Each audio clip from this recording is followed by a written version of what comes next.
से पहले, तो सीटों की संख्या आपको बढ़ सकती है। ये सारी चीज़ें समस्या जो है कई लोग का डाउट है, इसके संबंधित हम बात करने जा रहे हैं। वीडियो को फर्स्ट टाइम लाइक करके सब्सक्राइब करके बेल घंटी दबा दे सकते हैं। आज ही की डेट में ये न्यूज़ प्रकाशित हुआ पटना में, और ये आपका देख सकते हैं जेडीयू की सुनवाई में बताया गया शिक्षकों को 1.5 लाख से अधिक पदों पर वैकेंसी जल्द ही, शिक्षा मंत्री ने बताया है। हालांकि ये 1.6 बताया गया था लास्ट टाइम, लेकिन अब संख्या घट करके 1.5 से ज़्यादा, यानी कि 1.5 लाख से लगभग 160 के बीच में आपको वैकेंसी देखने को मिलेगा। एग्जैक्ट अभी नंबर फिगर नहीं बताया गया, बट ये संभव है कि 1.5 लाख से ज़्यादा और 1,60,000 के बीच में आपको संख्या देखने को मिलेगा। तो क्या कहती है, ये सारे इन्फॉर्मेशन जानते हैं। राज्य में जल्द ही प्रधान शिक्षक, आपका प्रधान अध्यापक और कंप्यूटर शिक्षक के 1.5 लाख से अधिक पदों पर बहाली होगी।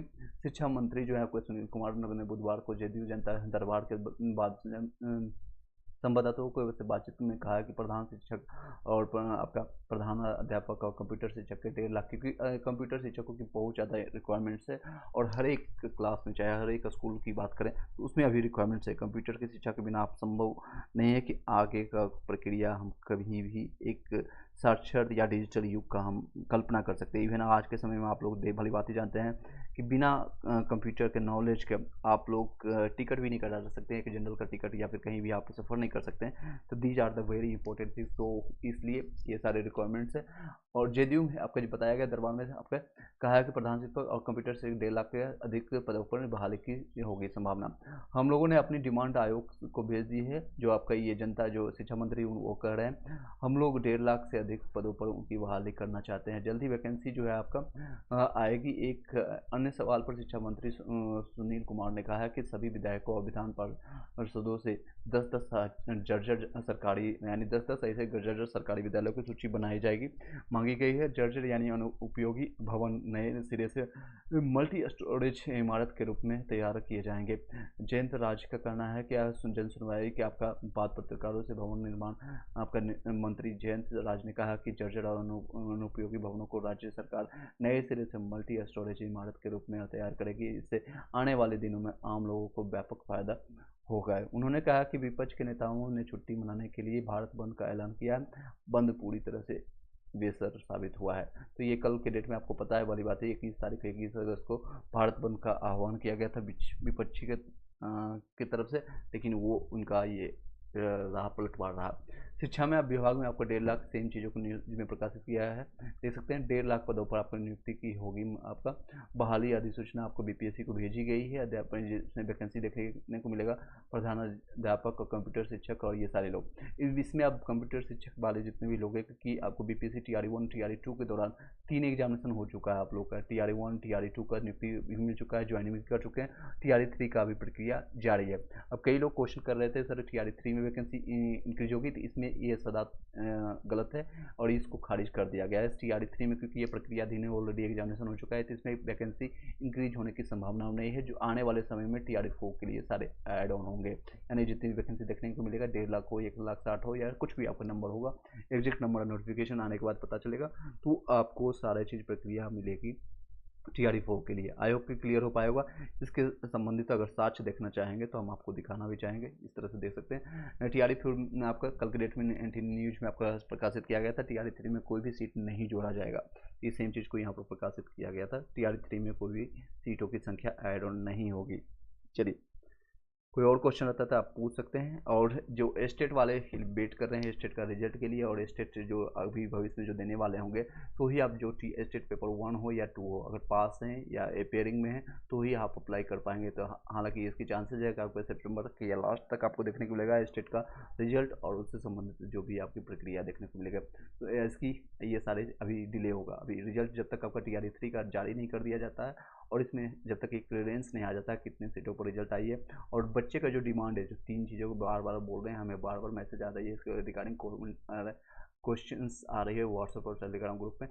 पहला है 100% रिजल्ट पर आपका दीजिए। जितने भी वैकेंसी निकाली गई है 87,774 इतनी वैकेंसी है, शायद आप लोग कंफर्म कीजिएगा।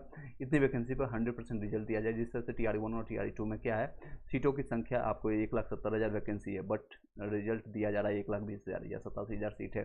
तो उसकी सीटों की संख्या जितने हैं, जितने रिजल्ट जितने होने चाहिए उतना भी रिजल्ट नहीं देते हैं। वो कुछ ना कुछ घपला कर देते हैं, नंबर का खेला करते हैं। फिर आपका एक ये डिमांड है, दूसरा डिमांड है स्टूडेंट का 1 सीट पर 1 रिजल्ट का डिमांड है। और तीसरा आपका फर्जी डिग्री वाले उसको बाहर करने के लिए पहले से ही डीवी करवाएं, ताकि जितने भी फर्जी डिग्री वाले हैं, चाहे जिसका स्टेट पेपर 1 नहीं क्लियर हो, 2 नहीं क्लियर हो, या सीटेट पेपर 1 हो या 2 नहीं क्लियर हो, उन लोग पहले से ही बाहर माने जाए, ताकि पीडीएफ में ज़्यादा से ज़्यादा लोग जो योग्य हैं, जो इसके रियल हकदार है, उनको उसका नाम उसमें जारी हो, ना कि फर्जी डिग्री वाले जो कि जिनके पास ग्रेजुएशन का सर्टिफिकेट नहीं है, स्टेट पेपर 1 और 2 नहीं पास किए हैं, उनका नाम देखने को मिले। ये सारे 3-4 डिमांड्स है, मैं आपको रिपीट कर रहा हूँ बार बार। आपका काम है कि इस वीडियो को शेयर कीजिए और इन सारे मुद्दों को जहाँ भी आप देखते हैं सोशल मीडिया, ट्विटर के माध्यम से, एक्स के माध्यम से, या फिर आप ऑफलाइन माध्यम से बीपीएससी आयोग को, शिक्षा विभाग को जागृत करते रहें, उसकी भी सूचना देते रहें। आई होप कि क्लियर हो पाया होगा इन सारे मुद्दों के साथ। टीजीटी हिंदी में ईडब्ल्यूएस का देखिए कट ऑफ के बारे में अगर पूछ रहे हैं तो मैं आपको इकट्ठा सभी का बता देता हूँ। टीजीटी हिंदी का आप देख लीजिए। टीजीटी हिंदी का इस तरह से रहने वाला हिंदी का। अब कट ऑफ में कोई भी चेंजेस देखने को नहीं मिलेगा। आंसर की आने के बाद 3 से 4 नंबर का डिफरेंस मिलेगा, ज़्यादा नहीं आपको मिलेगा। आंसर की जानबूझ के 5 से 6 क्वेश्चन, इवन बीपीएससी से अगर रहता है ऑफिसर लेवल का, उसमें भी 5 से 7-8 क्वेश्चन गलत देती है, तो वही आपको चेंजेस थोड़ा बहुत देखने को मिलेगा। तो टीजीटी हिंदी का आप ये देख लीजिए 79 से लेकर के 83 आपका यूआर के लिए रहेगा। ये फीमेल का रहेगा 74 से 76 के बीच में। ईडब्ल्यूएस का आपका 69 से 64 का आपका रहेगा। हाँ, ईडब्ल्यूएस का आप पूछ रहे थे, हिंदी में फीमेल के लिए आपका 65 से 69 के बीच में रहने वाला है। ये ईबीसी का है, और ये देख सकते हैं ये बीसी का है, और ये एससी का, एसटी का। बाकी इंग्लिश मीडियम वाले यहाँ देख सकते हैं, इंग्लिश का जो आपका टीजीटी के लिए है। और ये आपका मैथ्स का, ये साइंस का रहने वाला है, ये आपके सारे सब्जेक्ट का, और ये एसएसटी का रहने वाला है। चलिए, कोई और क्वेश्चन रहता है पूछ सकते हैं, अदरवाइज हम इसी भी थंबनेल में मैंने ऐड ऑन किया था, जिसमें हम बिहार स्पेशल का ऑलरेडी कंप्लीट करा चुके हैं। प्लेलिस्ट इसका बना हुआ है, उसका आप लाभ उठा सकते हैं। और सेम चीज़ को मैंने कम्युनिटी पोस्ट में भी शेयर किया है। आपको लगभग शिक्षा विभाग में 1.5 लाख वैकेंसी देखने को मिलेगा, जिससे प्रधानाध्यापक, प्रधान शिक्षक और कंप्यूटर शिक्षक की ज़्यादा बढ़ोतरी होगी। एक चीज़ के कई लोग डिमांड कर रहे हैं एज रिलैक्सेशन के लिए। एज रिलैक्सेशन की डिमांड होनी चाहिए, क्या है, क्योंकि कई सालों से कंप्यूटर शिक्षक के लिए, खासकर कंप्यूटर शिक्षक के लिए बहुत कम एग्जामिनेशन हुई है। TRE 1 और TRE 2 हो चुका है, कई लोग का आपको फ़ायदा हो चुका है, कई लोग ज्वाइनिंग भी कर चुके हैं। लेकिन इन लोग की एग्जामिनेशन या सीटों की संख्या इतनी नहीं देखने को मिल रही है जितनी होनी चाहिए। इस बार संभावता है 26,000 कहीं कहीं बताई जा रही है, कहीं कहीं 30,000 के आसपास वैकेंसी देखने को मिलेगा कंप्यूटर शिक्षक के लिए। इतनी बड़ी संख्या आपको देखने को मिल रही है, तो जिन लोगों का 37 जनरल का होता है एज, मैक्सिमम एज, और फीमेल के लिए 40 साल होता है। बाकी ओबीसी, ईबीसी के लिए 3 साल का बेनिफिट मिलता है, और SC ST वाले को 5 साल का बेनिफिट मिलता है। तो ये सभी लोग चाहते हैं कि जिनका एज पार कर चुका है, एज एक्सपायर कर चुका है, उन लोग को बेनिफिट मिले, एटलीस्ट 3 साल का इनको बेनिफिट मिले। जिस तरह से आपका NTPC अभी रिसेंटली एक नोटिफिकेशन RRB JEE निकाला गया है रेलवे की तरफ से, सेम ये डिमांड कर रहे हैं। कोविड के समय में आप लोग वैकेंसी नहीं देना है। कई लोग अभी ये डिमांड करेंगे लाइब्रेरियन का भी कई सालों से वैकेंसी नहीं देखने को मिल रहा है, उनकी भी एज रिलैक्सेशन में या एज में छूट मिले, ताकि उन सभी लोगों को बेनिफिट दे सके। एज लाइब्रेरियन का भी कई लोग कोर्सेज करके कई सालों से वो लाइब्रेरियन साइंस का वो बैठे हुए हैं। TGT EBC में 95 में हो जाएगा, बिल्कुल TGT 95 में आपका हो जाएगा। नेक्स्ट, सर मेरा मार्क्स EBC से 82 बिजनेस स्टडी में है, होगा कि नहीं? बिल्कुल संजय कुमार, आपका चांसेस बनता है, हो जाएगा 82 में बिजनेस स्टडी में इवन। चलिए नेक्स्ट, कोई और क्वेश्चन आता है पूछ सकते हैं। हाँ, जितने भी मैंने आप उनको बातें बताई, इधर उधर की आप भटकने की कोशिश मत कीजिए। कई लोग आपको बरगलाने की कोशिश करेंगे। DV क्लियरेंस के लिए आपको GAD के लिए भेजा जाएगा, यानी जो भी आपका रोस्टर, आपका फाइनल रोस्टर आपका 87,774 इतनी वैकेंसी है, इतना 100% सभी लोग डिमांड कर रहे हैं इनमें हो। और कोई भी सीटों की संख्या आपके SC ST OBC आरक्षण वालों को कम आपको फ़ायदा होगा। लेकिन जनरल जितने भी लोग हैं, UR वाले खास के लिए, हर एक में चाहे 1 to 5 हो, 6 to 8 हो, 9 से 10 में, इन सभी का बेनिफिट मिलेगा। 15% बेनिफिट सीटों की संख्या मिलने के कारण आप लोगों का कटअप डाउन होगी, 2 से 3 नंबर का डाउन होता, बहुत हज़ारों में संख्या में फ़ायदा आप लोग को होगा। आई होप कि क्लियर हो पाया होगा। और ये DV बार बार बताया जा रहा है कि DV पहले होना चाहिए। कई लोग बोलते हैं सर क्यों होना चाहिए, इसलिए किया जाए। देखिए, आपको प्रत्यक्ष को प्रमाण की जरूरत नहीं होती है कि ये आपको प्रत्यक्ष है, जो कि सारण में निकला है 3-4 दिन पहले का, ये देख सकते हैं प्रमाण है। कई फर्जी डिग्री वाले जो कि क्वालिफाइंग नेचर को भी नहीं पास कर रहे हैं, 90 मार्क्स आपको अदर स्टेट वालों को चाहिए। खासकर यूपी से कई ऐसे लोग हैं जो कि उनका मिनिमम 90% या उससे ज़्यादा होना चाहिए, मिनिमम इतना या उससे ज़्यादा होना चाहिए, बट वो भी उतना नहीं लाने के बाद भी कई ऐसे जगह, कई ऐसे स्कूल को अब चिन्हित किया जा रहा है, उनको बाहर करने की कोशिश किया जा रहा है, जो कि अदर स्टेट वाले मेल और फीमेल में कई लोग हैं जो कि ओबीसी, एससी, एसटी इस सब का बेनिफिट लेकर के वो घुस चुके हैं। उन सारे फर्जीवाड़ों को बीईओ अब वो अधिकारी जो है आपका वो चिन्हित करके उन सभी को बाहर कर रहे हैं। ऐसे हजारों लोग हैं टीआरई 1 और टीआरई 2 के दौरान जिनको बाहर किया जा चुका है, कुछ लोग को किए जा रहे हैं, अभी प्रक्रियाधीन है ये सारी चीज़ें। मनीष सिंह पूछ रहे हैं 82 आ रहा है, 82 में पीआरटी में हो जाएगा। पीआरटी का देख सकते हैं कट ऑफ आपका इवन इससे भी कम जाएगा, 2 से 3 नंबर डिफरेंस आपको देखने को मिलेगा। 75 से 80 के बीच में रहेगा। 80 प्लस से आप सेफ मानिए अपने आप को। डीबी के लिए आप अपना जो रास्ता आपके लिए 2 रास्ते बन के निकल के आएंगे जिनका डीबी से कम आ रहा है, यानी कि कट ऑफ से कम मार्क्स बनेगा उनको। एक तो डीबी के लिए जिसका ज़्यादा हो गया डीबी के लिए जाइए, और जिनका कम बन रहा है टीआरई 4 के लिए प्रिपरेशन में लग जाइए। तो आप दूसरे रास्ते में नहीं है, पहले रास्ते में है, तो आप अपने डीबी के लिए तैयार हो जाइए। साथ ही साथ कुछ समय मिलता है आप अपना पढ़ाई कीजिए, या जॉब कर रहे हैं जॉब कर अच्छे से कीजिए जो भी करना है। टीआरई 1 में डीओबी से छटे हुए हैं मार्क्स, टीआरई 3 में 82 आ रहा है। समझ सकते हैं हम आपकी भावनाओं को। कई दिक्कतें हैं, कई लोग डीओबी के कारण छटे हुए, कई लोग अल्फ़ाबेटिकली ABCD के कारण छटे हुए थे।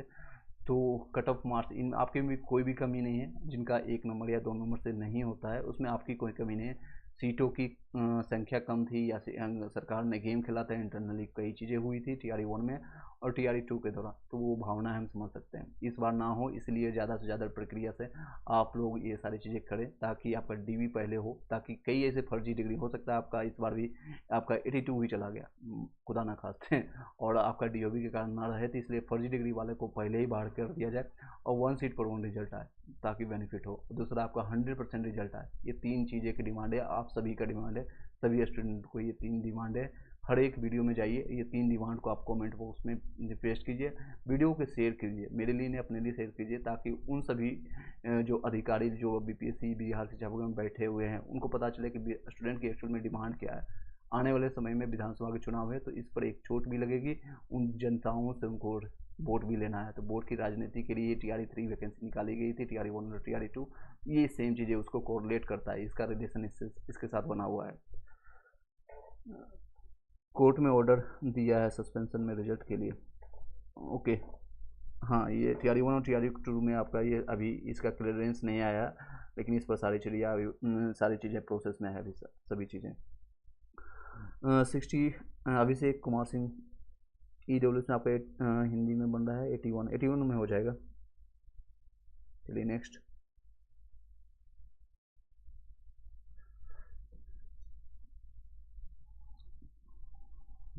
कोई और क्वेश्चन रहता है तब आप पूछ सकते हैं, अदरवाइज मैं इस वीडियो को आगे हम कंटिन्यू करेंगे। ऑलरेडी कल के डेट में मैंने आपका सारा चीज़ प्रीवियस ईयर क्वेश्चन पेपर मैंने करवा दिया। पहले प्ले लिस्ट आप जाएंगे तो फर्स्ट प्ले लिस्ट में आपको 11-12 वीडियो कंप्लीट करा दिया गया है, उसको ज़रूर देखिएगा। बिहार के जो है ये फ्री के नंबर होते हैं। मैं आपको सिर्फ कट ऑफ बताने के लिए या कोई इन्फॉर्मेशन देने के साथ साथ अपडेट देने के साथ कोशिश करता हूँ आपके नंबर्स में भी बेनिफिट हो, यानी सिलेक्शंस तक आपका साथ दूँ, डीवी हो, आपको न्यूज़पेपर मिले, ताकि आप मिठाई खिलाने के लिए इच्छुक बन सकें और उसके लिए सूत्रधार बने। कई लोग टीआरई 1 टीआरई 2 के दोनों बन चुके हैं, तो ये फ्री के नंबर्स हम बताने वाले हैं, यानी कि जो कि रिपीटेड क्वेश्चन आते हैं बिहार स्पेशल से, जो जितने भी क्वेश्चन आते हैं बहुत ईजी होते हैं। एक बार 2 बार आप पढ़ लेंगे या सुन भी लेंगे, किसी वीडियो को देख भी लेंगे अच्छे से, जो समझा पाएगा समझ पाएंगे, तो बाकी इधर उधर आपको भटकने नहीं पड़ेगा।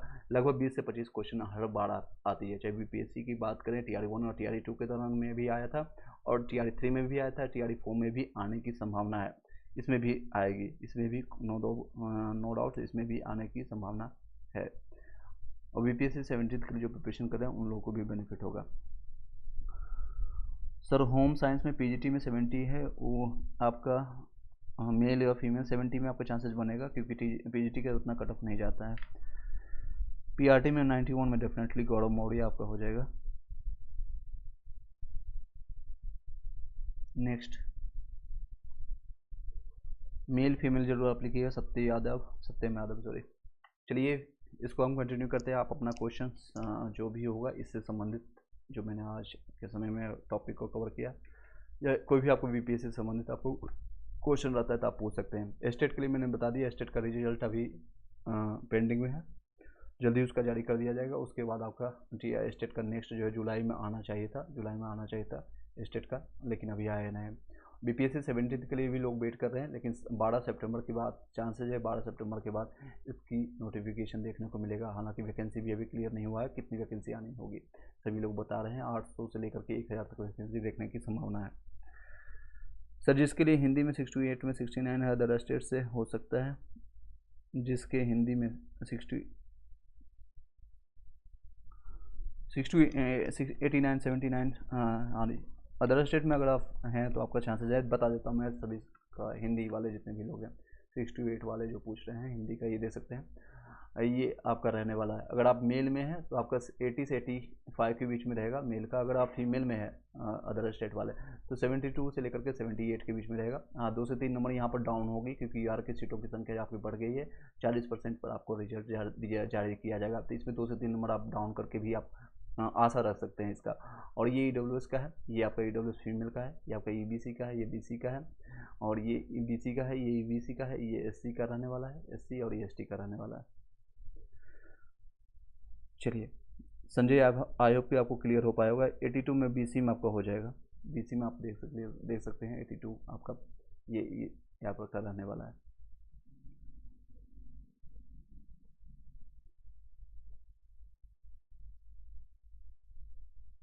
नीतू फीमेल है, ओके फीमेल में हो जाएगा नीतू मौर्य आपका। फीमेल का कटअप हमेशा 6 से 7-8 नंबर का डिफरेंस मिलता है, मेल के कंपेरिजन देखेंगे तो 7-8 नंबर का आपको डिफरेंस देखने को मिलता है। चलिए नेक्स्ट,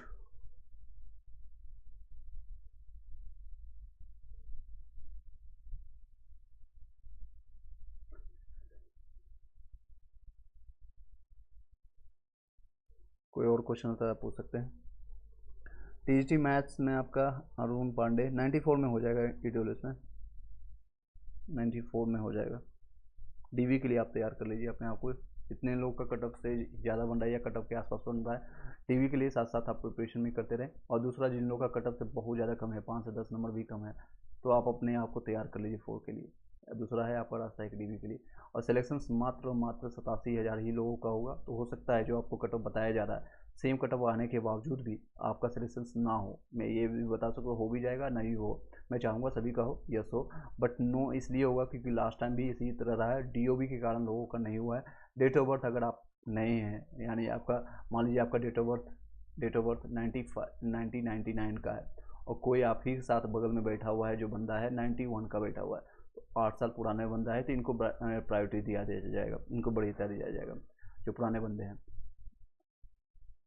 जो पुराने हैं उनको ज़्यादा बढ़िया दिया जाएगा, उनको प्रायोरिटी दिया जाएगा। हो सकता है कई लोग हैं 85 के बैठे होंगे तो उनको बढ़िया देगा एज कम्पेयर टू इनको। टीजीटी हिंदी में आपका 70 बन रहा है, ईबीसी में चंदन कुमार आपका चांसेस बनता है, हिंदी में देख सकते हैं चंदन कुमार। टीजीटी हिंदी का मैं दिखा देता हूँ, ये आपका देख सकते हैं।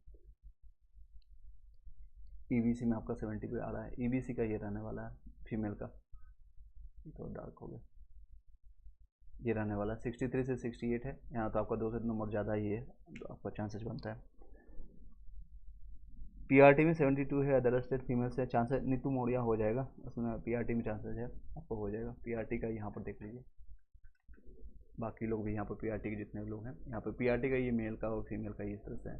ये फीमेल का है, ये मेल का रहने वाला है। और ये ईडब्ल्यूएस का है, ये फीमेल का है। ईबीसी का है, ये फीमेल का है। ये बीसी मेल का है, ये बीसी फीमेल का है। एससी मेल का है, एससी फीमेल का है। और एसटी मेल और एसटी फीमेल का है।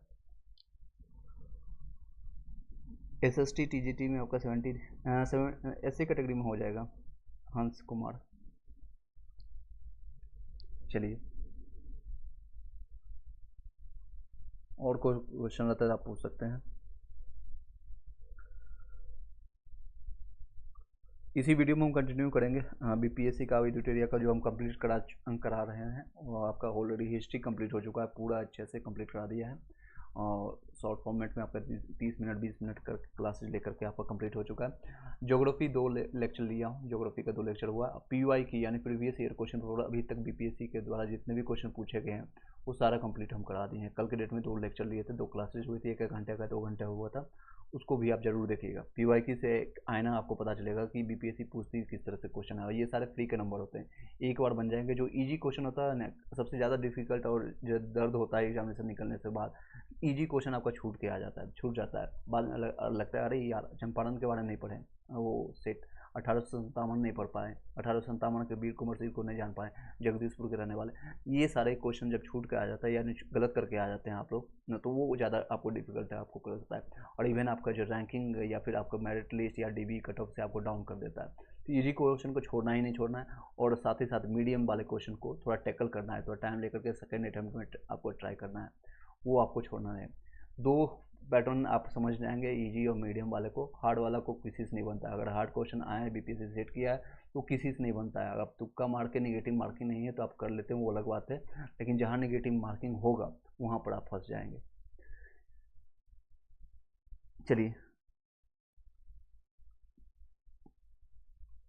सर, मैथिली में टीजीटी में आपका 56 आ रहा है, मैथिली का एक्चुअल इन्फॉर्मेशन नहीं है मेरे पास। 56 में आपका कौन सा कैटेगरी जो है क्या है, आप एक बार बताइएगा, पढ़ भी नहीं आता फिर मैं आपको बता पाऊँगा।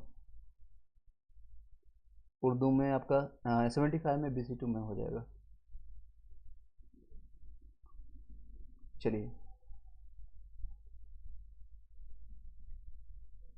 कोई और क्वेश्चन है तो पूछ सकते हैं। हंसराज हो जाएगा, डोंट वरी, डर लगने की कोई बात नहीं है। हंस कुमार,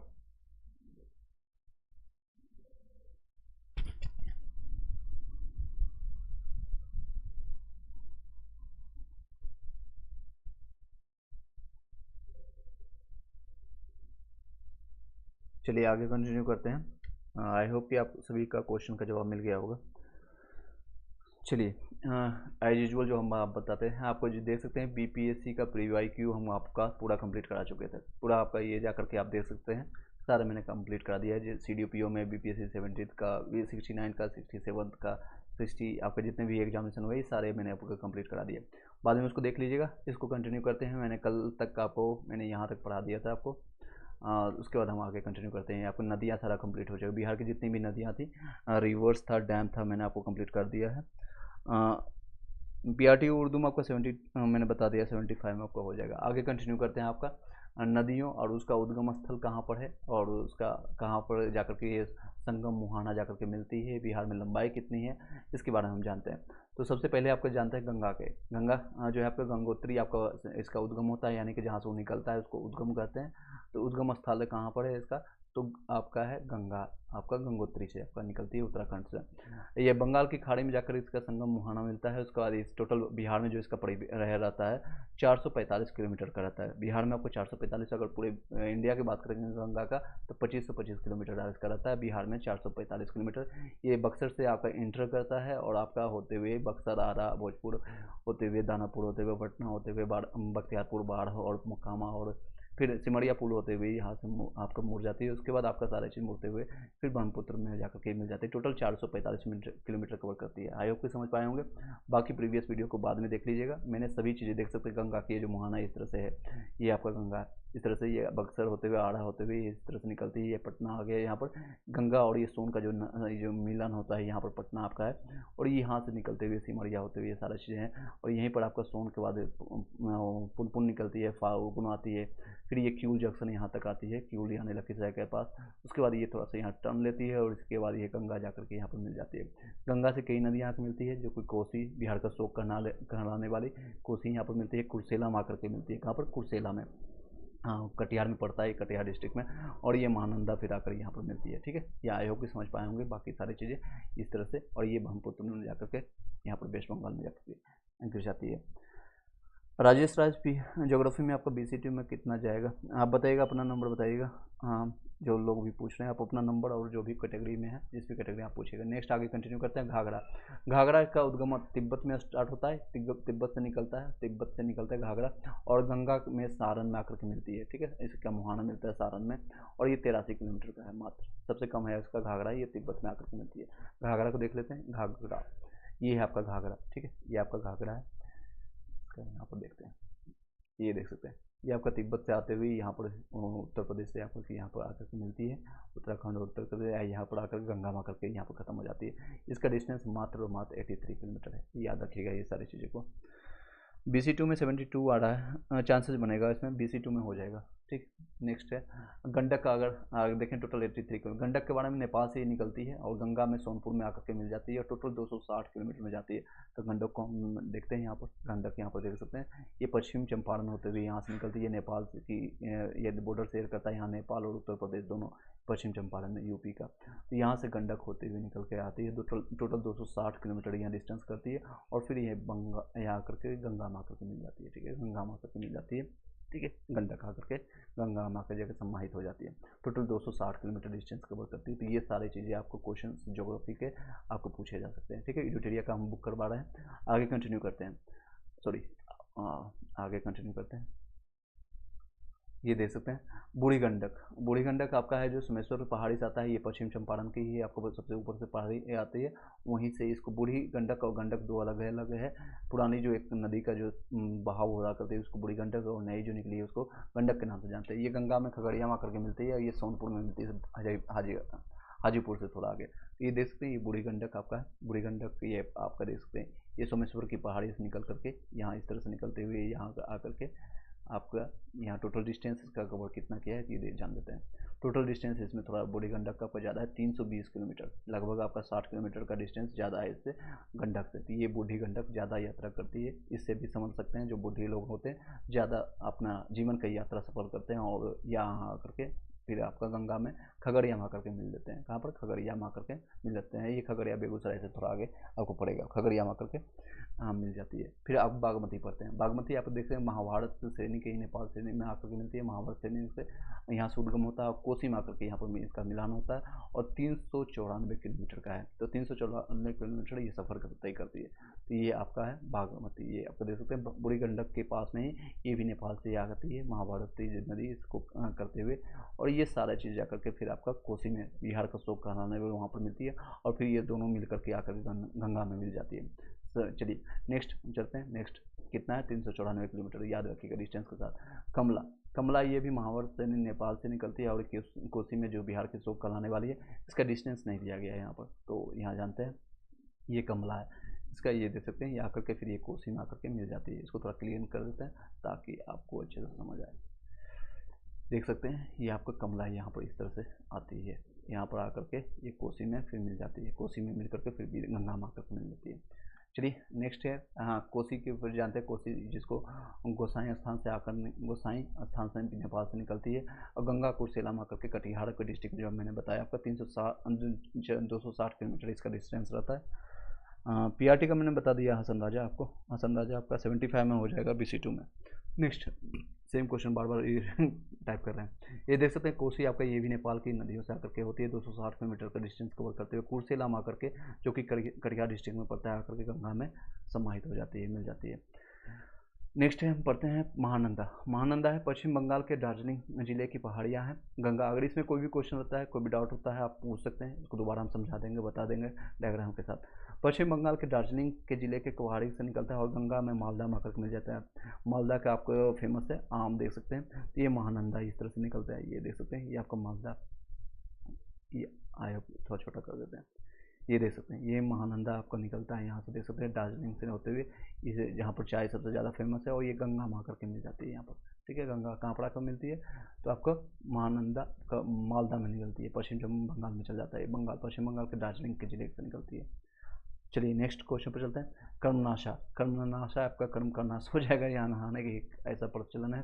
अब विंध्य पहाड़ी से निकलती है और गंगा चौसा में आकर के मिल जाती है, गंगा के चौसा में आकर के मिल जाती है। इसको जानते हैं, इसको जानते हैं, ये देख सकते हैं, इसको देखते हैं। ये कर्मनाशा यहाँ पर मिलती है, रोहतास जिले में पड़ता है और यहाँ यूपी से होते हुए ये गर्म में आपका चौसा में आकर के मिल जाता है। बक्सर से आगे देखेंगे, बक्सर आप जब बक्सर जाते हुए या जब दिल्ली जाते हैं पटना से होते हुए यहाँ पर से, तो यहाँ पर आपको पता चलता होगा ये चौसा एक स्टेशन आता है। तो यहीं पर कर्मनाशा नदी आकर के मिल जाती है। ठीक है, रोहतास में आपको पड़ता है। नेक्स्ट हम पर चलते हैं, आपका सोन नदी है, अमरकंटक पहाड़ी है, मध्य प्रदेश से आपका ये निकलता है। अमरकंटक पहाड़ी कहाँ पर है? मध्य प्रदेश में, MP में पड़ता है और गंगा दानापुर में आकर के मिल जाती है। इसका सोन गंगा दानापुर में आकर के मिल जाती है।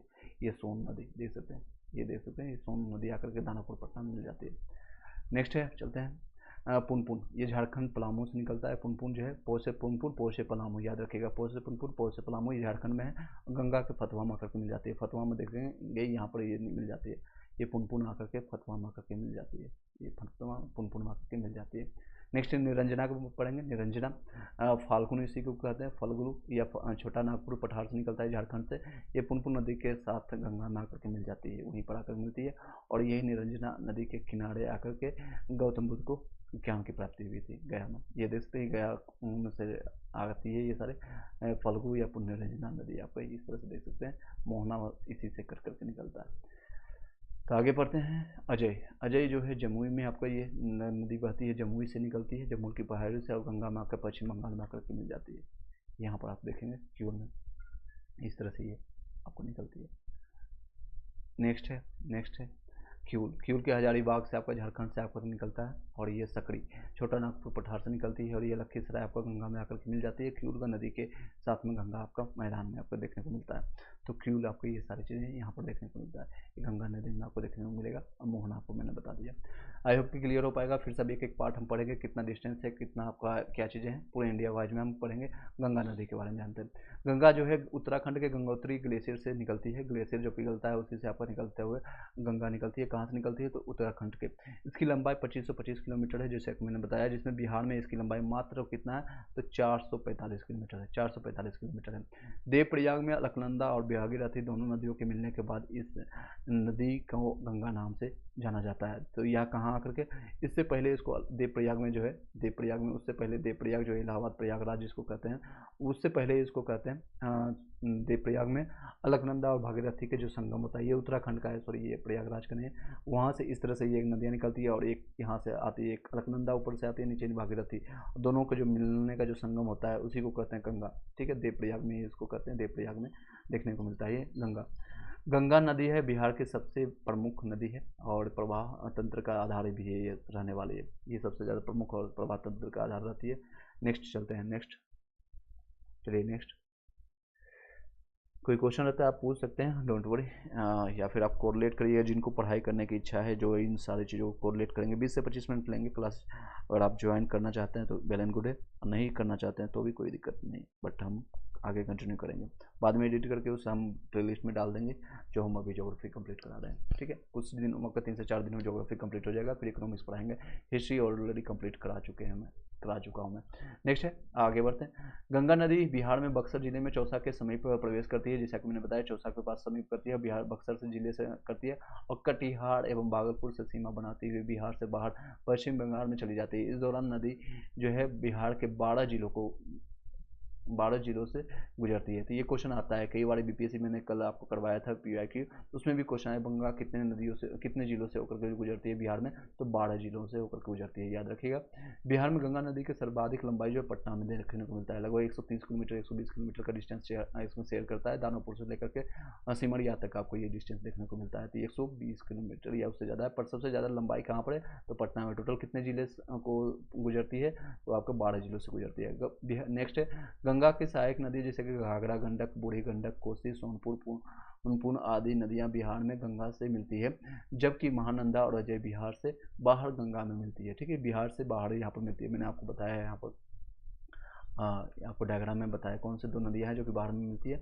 एक आपका महानंदा और अजय, ये आप देख सकते हैं, महानंदा और अजय, ये आपका महानंदा है, बिहार से बाहर मिलती है, ये आपको पश्चिम बंगाल में पड़ता है। एक अजय इसमें डायग्राम में नहीं दिया है, आई थिंक सो। चलिए, बाकी सारे मैंने एक एक चीज़ आपको पार्ट बाई पार्ट बताया है।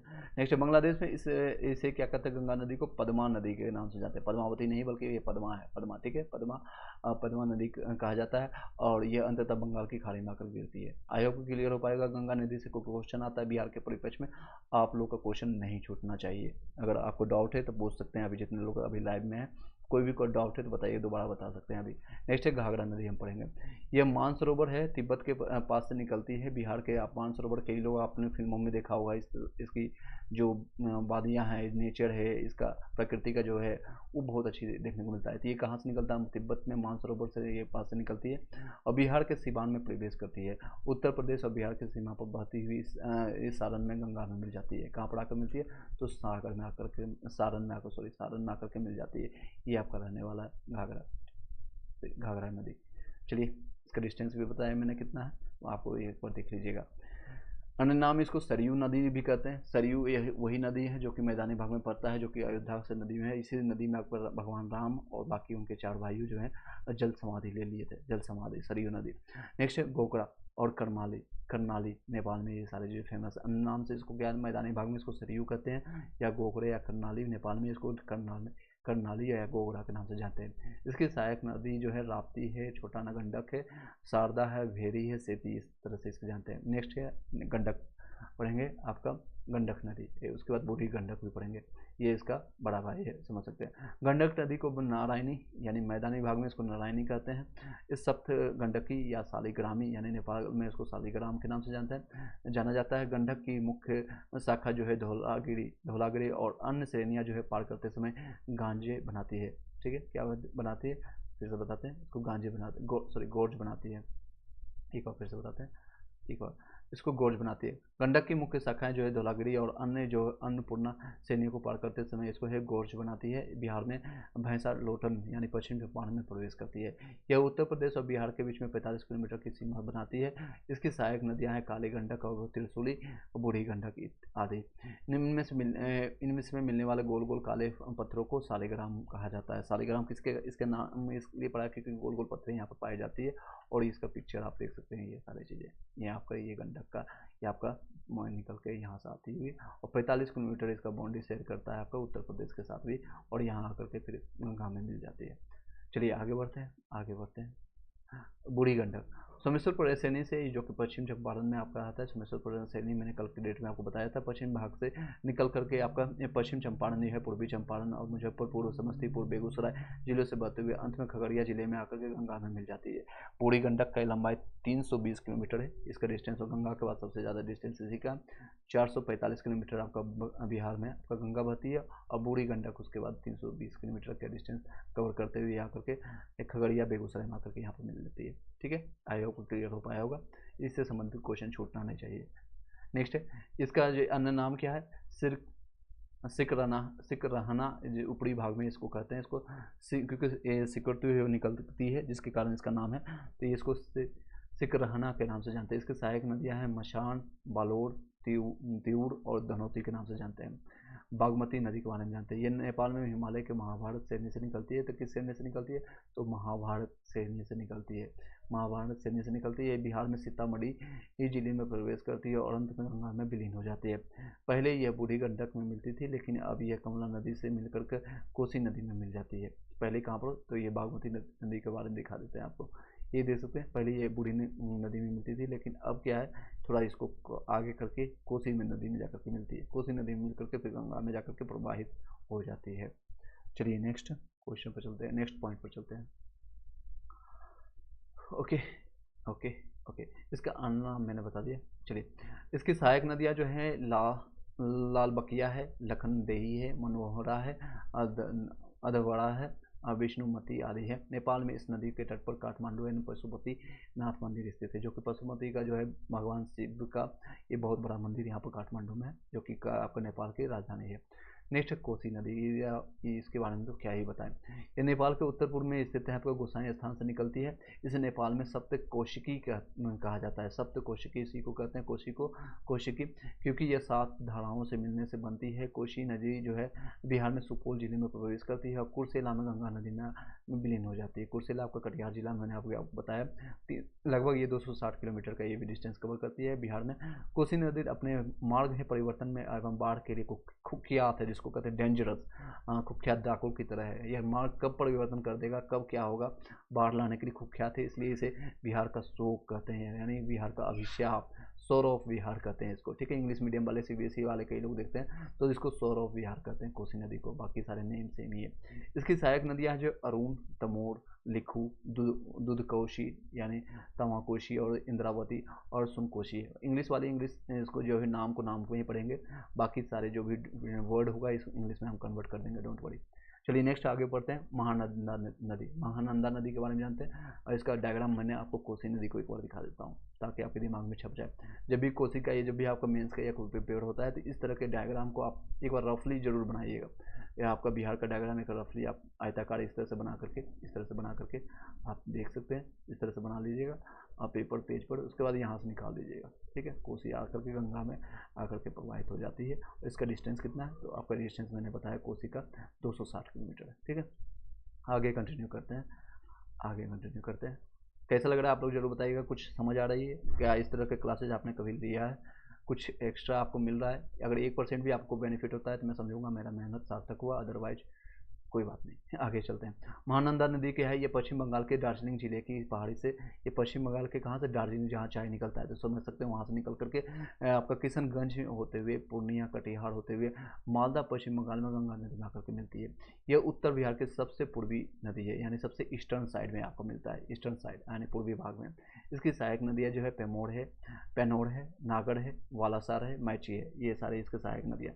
इसको हम डायग्राम में देख लेते हैं। डायग्राम में देख लीजिए, ये आपका महानंदा है। महानंदा इस तरह से आपका है।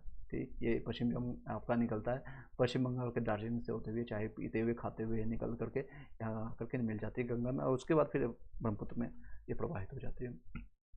नेक्स्ट है पश्चिम बंगाल की खाड़ी में जाकर प्रवाहित हो जाती है। नेक्स्ट है, आयोग को क्लियर हो पाएगा। नेक्स्ट है कर्मनाशा नदी। कर्मनाशा ये आपका अब नीचे का पार्ट हम पढ़ेंगे। ये सारे मैंने उत्तर के यानी ऊपर का पार्ट मैंने बता दिया, ये नॉर्थ वाले साइड का मैंने सारे गंगा के नदियों के बारे में बता दिए।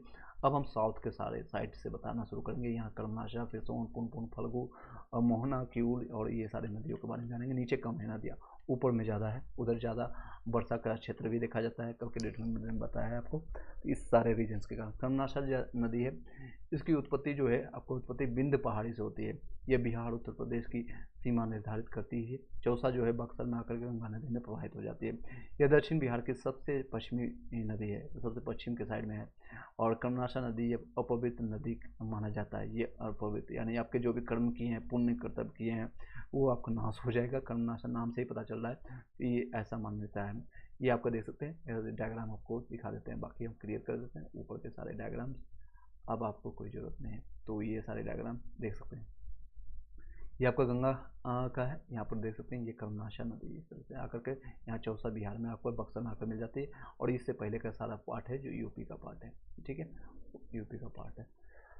आगे कंटिन्यू करें। यस नो में भी आप लोग को इंटरेस्टिंग लग रहा होगा, समझ आ रहा होगा, बताइएगा कुछ। यस नो में भी सोन नदी के बारे में जानते हैं, अच्छा लग रहा होगा, आई थिंक सो। चलिए, मध्य प्रदेश में आपका आता है अमरकंटक नदी से। ये बहुत इंपॉर्टेंट क्वेश्चन है, इसमें क्वेश्चन आती है। यह मध्य प्रदेश का अमरकंटक पहाड़ी से निकलता है, मैकाल श्रेणी से निकलती है। यह रोहतास बिहार में और गढ़वा जिले झारखंड के बीच में से बिहार में प्रवेश करती है। रोहतास और भोजपुर की पूर्वी सीमा बनाते हुए मनेर और दानापुर में गंगा नदी में मिलती है। तो कहाँ, मनेर और दानापुर में। सोन नदी के बारे में जानते हैं। और ये यमुना के बाद गंगा की दूसरी सबसे दक्षिणी ये सहायक नदी है। तो यमुना जो आपका है उसके बाद ये दूसरी सबसे दक्षिण की भाग, यानी कि जो साउथर्न साइड जो हम पढ़ रहे हैं, नीचे वाला जो पार्ट है, आप लोग को दिशा का ज्ञान होना चाहिए। ये आपका वेस्टर्न साइड है, ये साउथ का साइड है, ये ईस्टर्न साइड है। सबसे ईस्टर्न साइड अभी मैंने बताया आपको, जो कि आपका दार्जिलिंग से होते हुए महानदी आकर के गंगा मिलती है। ये आपका सबसे ईस्टर्न साइड की नदियाँ हैं। ये आपका दूसरी सबसे यमुना के साइड है, जो कि दक्षिणी भाग में आपका निकलता है। तो सबसे पहला जो है आपका कर्मनाशा है, ये दक्षिण की नदियाँ थी। और ये दक्षिण बिहार की सबसे पश्चिमी नदी, ये आपका है दक्षिण से पश्चिम, यानी कि ये वाला वेस्टर्न साइड से निकलने वाले इसकी सहायक नदी है। ये भी दिशा के बारे में क्वेश्चन आ जाता है, तो इसको आप ध्यान रखेंगे। इसकी सहायक नदियाँ हैं हिरंद, आपका कन्हाड़ और उत्तरी कोयल रहता है। सोन नदी पर डेहरी बांध जो आपका रोहतास इंद्रपुरी बैराज आपको रोहतास बांध मध्य प्रदेश में स्थित है। सोन नदी पर बहने वाले नहरों जो कि रोहतास भोजपुर के शुष्क मैदान क्षेत्रों को बिहार का मुख्य चावल क्षेत्र बनाया जाता है। इससे चावल क्षेत्र यहाँ पर बहुत ज़्यादा होता है। ये सारे क्षेत्र आपको एक बार बता देते हैं। ये आपको सोन नदी दे सकते हैं। ये अमरकंटक नदी से आपका एमपी से होकर के यहाँ से आती है, ये एमपी से आता है। अमरकंटक पहाड़ियों से निकलते हुए ये आपको निकलता है, और ये आपका यहाँ इंटर करते हुए इस तरह से आपका फिर जाकर के बिहार में आपका गंगा में जाकर के समाहित हो जाती है। चलिए नेक्स्ट पॉइंट पर चलते हैं। नेक्स्ट चलें, पुनपुन नदी के बारे में चलते हैं। ये झारखंड के पलामू जिले से आते हैं। पोर से पुनपुन, पोर से पलामू, मैंने बताया आपको। जिले के छोटा नागपुर पठार से निकलती है और बिहार के औरंगाबाद जहानाबाद होते हुए पथुआ में आपको गंगा नदी में मिल जाती है। इसकी सहायक नदियाँ जो है मोरहर, मोरहर है और मादर और धरदा है। ये सारी चीज़ें पॉइंट याद रखिए। दक्षिण बिहार की ये दूसरी प्रमुख नदियाँ हैं। चलिए नेक्स्ट चलते हैं, ऑलरेडी मैंने बता दिया। फल्गु नदी, फल्गु नदी है हजारीबाग के पठार से निकलने वाली लीला जन, यानी इसको निरंजना या लीलाजन कहते हैं, या मोहना नदियों के मिलने से बनती है। अंततः ये गया होते हुए पुनपुन, गया यही है जो कि बोध गया, जहाँ से भगवान बुद्ध की ज्ञान की प्राप्ति हुई, तो पुनपुन नदी में आपका पुनपुन नदी में मिल जाती है, जो गंगा की उपनदी है। यहाँ पर देख सकते हैं, इस नदी को दिखाना जरूरी है कि इससे संबंधित क्वेश्चन आपका बनता है। ये देख सकते हैं, ये आपका है, इस तरह से पुनपुन नदी है आपका, पो से पुनपुन, पुन से पलामू से आकर के होते हुए आपको फल्गु नदी में निरंजना नदी मिलता है, फाइनली जाकर गंगा में मिल जाती है, फाइनली जाकर गंगा में मिल जाती है। चलिए पीएचडी में आपका 66 में हो जाएगा, विजय भारती एससी कैटेगरी का है, उसमें आपको बेनिफिट मिलेगा। चलिए ओके नेक्स्ट, पुनपुन नदी मैंने आपको कंप्लीट करा दिया, आई होप क्लियर हो पाएगा। नेक्स्ट आपको फल्गु नदी जान रहे थे। गया में फल्गु नदी के पास विष्णु मंदिर है आपका, विष्णु पद मंदिर है, बहुत फेमस मंदिर है, जहाँ पितृभोज के लिए, यानी पितरियों को खुश करने के लिए, माता पिता जिनके स्वर्गवास हो चुके हैं, यानी शरीर त्याग चुके हैं, उनको पितृभोज के दौरान लाखों की संख्या में हिंदू धर्म के तीर्थयात्री यहाँ पर आते हैं। ये इसी नदी पर होता है, फल्गु नदी पर होता है। तो याद रखिएगा ये फल्गु नदी किससे निकलती है, तो गया में पलामू से, और ये हजारीबाग के पठार से निकलती है, और ये आपका कहाँ से, गया में फल्गु पुनपुन नदी से मिल करके जाकर के गंगा में उसकी बाल जाकर के समाहित हो जाती है। चलिए नेक्स्ट चलते हैं। यह फल्गु नदी पर भारत का सबसे बड़ा रबर डैम आपका गयाजी डैम बनाया गया है। तो गयाजी फल्गु सबसे बड़ा डैम मिलता है। फल्गु नदी के किनारे गौतम बुद्ध को ज्ञान की प्राप्ति हुई, मैंने आपको बताया बार बार। चलिए नेक्स्ट है, बिहार में नदियों के किनारे स्थित प्रमुख शहर है, उसके बाद जान लेते हैं। तो प्रमुख शहर कौन कौन सा है, पटना जो है आपका गंगा नदी के किनारे है, और आपका मोकामा जो भी है गंगा नदी, पटना से लेकर के देखेंगे बख्तियारपुर, बाढ़पुर, मोकामा, और आपका हथदा जिसको सिमरिया पुल कहते हैं, वहाँ तक आपको गंगा नदी ही देखते हैं। मुंगेर भी आपका है, गंगा नदी के तट पर है। भागलपुर आपका गंगा नदी है। बक्सर स्टार्ट होती है यहीं से गंगा नदी है, तो गंगा ज़्यादातर आपको गंगा नदी ही मिलेगा, ठीक है। यहाँ से लेकर के यहाँ तक जितने भी मेन इंपॉर्टेंट शहर सिटीज़ है उसका नाम दिया गया। छपरा आपका घाघरा नदी के तट पर है, घाघरा नदी के तट पर बसी हुई है। हाजीपुर गंडक नदी पर है, हाजीपुर हालांकि गंडक नदी। उसके बाद सोनपुर आपका है, गंडक नदी पर है, सोनपुर भी आपका गंडक नदी पर है। मुजफ्फरपुर बूढ़ी गंडक पर है, मुजफ्फरपुर आप डायग्राम में देखिए कहाँ पर मुजफ्फरपुर है, आपको पता चल जाएगा। ये बूढ़ी गंडक में होते हुए मुजफ्फरपुर इस तरह से आकर के यहाँ पर आपका, ठीक है। इस तरह से डायग्राम भी आप अपने आप पर स्क्रीनशॉट लेकर के रख लीजिए, और उसको दोनों को मिलाइए कि ये एग्जैक्ट आपको मिल रहा है कि नहीं। खगड़िया आपका बूढ़ी गंडक में है, समस्तीपुर आपको बूढ़ी गंडक में है, दरभंगा आपका बागमती नदी पर है, गया आपका फल्गु नदी पर है, फतुहा आपका पुनपुन नदी और गंगा नदी के संगम पर है, दोनों का इसका सम्मिश्रण होता है। नेक्स्ट है जिसको जंक्शन कहते हैं, दो नदियों या दो जंक्शन होता है, आप ट्रेन जाते हैं तो जहाँ पर दो चीज़ों का जॉइंट होता है तो उसको जंक्शन कहते हैं। तो या फतुहा को जंक्शन के रूप में जान सकते हैं, पुनपुन नदी और गंगा नदी के संगम को।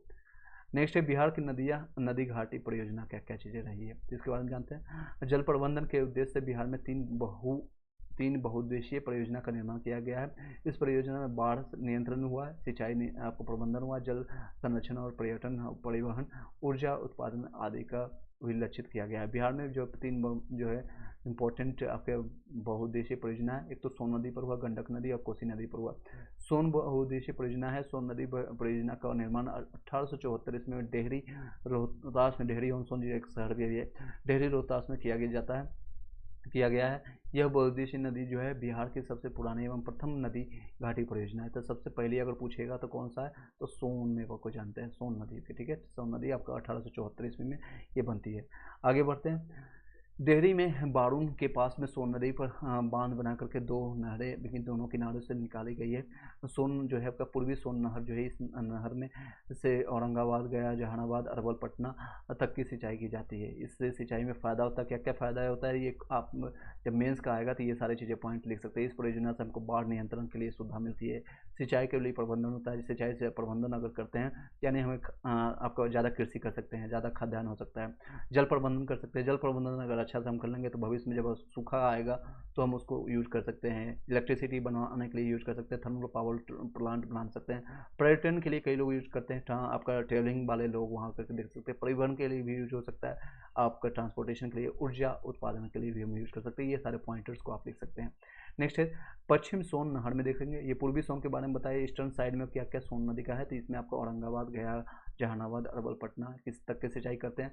और पश्चिमी वेस्टर्न सोन नदी की बात करें तो इस नहर से रोहतास, कैमूर, बक्सर, भोजपुर आदि इन जिलों में सिंचाई की जाती है। अगर आप डायग्राम में अगर बना कर देंगे तो नंबर खुश होकर के मेंस में काफ़ी मिलेगा, हालांकि 1 लाइनर फैक्ट में सिर्फ आप जान लीजिए कि इस तरह से देख सकते हैं। ये सोन नदी पर जो गटी है, जो आपका एक वेस्टर्न साइड है, एक पूर्वी साइड है, तो मैंने आपको दोनों बताया। यहाँ से पटना, ये सारे जो जितने भी डिस्ट्रिक्ट है, अरवल, गया, जहानाबाद, सारे मैंने आपको बताया। इसकी आगे कंटिन्यू करते हैं। चलिए अब ज़्यादा नहीं लेंगे क्लासेज, थोड़ा देर में हम इसको कंप्लीट कर देंगे। ये सारे परियोजना को कुछ और परियोजना हम बता करके जलप्रपात कल करेंगे, ठीक है, जलप्रपात कल करेंगे। ये परियोजना यहीं तक करके हम कंप्लीट करेंगे। पश्चिम जो है इस नहर से रोहतास, कैमूर और भोजपुर आदि में जल सिंचाइयों के लिए किया जाता है। सोन नहर पर 2 विद्युत केंद्र भी बना है, जिसको डेहरी जल विद्युत केंद्र, जिसमें 6.6 यानी मेगावाट का इसमें बिजली मिलता है। मेगा मतलब देखिए 10 लाख 10⁻6 इसको कहते हैं। और वारुण जल विद्युत आपका केंद्र है तो 3.3 यानी इसका आधा है, ठीक, मेगावाट स्थापित किए थे। इससे संबंधित क्वेश्चन आपसे पूछा जा सकता है। तो सोन नदी नहरों पर कौन सा आपका विद्युत जल विद्युत केंद्र है, तो डेहरी एक है, दूसरा आपको बारुण है, ठीक है, डेहरी और बारुण है। इसकी क्षमता कितनी है, तो 6.6 मेगावाट है और इसकी 3.3 मेगावाट है। चलिए नेक्स्ट वीडियो में पढ़ेंगे आपका गंडक के लिए, और फिर हमको कोसी आपको पढ़ेंगे कोसी के लिए। आज इतना, फिर उसको जलप्रपात के बारे में जानेंगे और फिर आपको कंटिन्यू करेंगे। दोबारा हम रिवाइज कर देंगे, डोंट वरी। उसके बाद फिर बिहार की मिट्टी के बारे में हम जानेंगे, आपका ये ज्योग्राफी का पार्ट हम कराएंगे। और इसके बाद फिर हम आपको वन और वन जीव के बारे में जानेंगे, वन और जीव के बारे में हम जानेंगे। उसके बाद इसके अभ्यारण्य कहाँ है, सबसे एकमात्र अभ्यारण्य यहाँ पर है, उसमें क्या क्या विशेषताएं हैं, इन सारी चीज़ों को हम जानेंगे नेक्स्ट वीडियो में। और वन रिपोर्ट ये आपका रिसेंटली जो आया है 2021-22 का या फिर 23-24 का, उसको भी जानेंगे। बिहार में आपदा प्रबंधन के लिए क्या क्या चीज़ें हुई है, इसके बारे में जानेंगे, इससे संबंधित है। उसके बाद आपका ज्योग्राफी कंप्लीट हो जाएगा। फिर इकोनॉमिक्स की बात आएगी, अर्थव्यवस्था के बारे में हम किसी और लेक्चर में पढ़ेंगे। तोड़ के पढ़ेंगे, थोड़ा आपका ज़्यादा वर्डन नहीं देना है अपने माइंड पर, ज़्यादा समय नहीं देना है। आपका माइंड ज़्यादा 45 मिनट से 50 मिनट आपका काम करता है, उतना ही पढ़िए जितना आप ग्राफ्स कर सकते हैं या डाइजेस्ट कर पाते हैं, जितना आप खाना खाते हैं। मान लीजिए कोई आप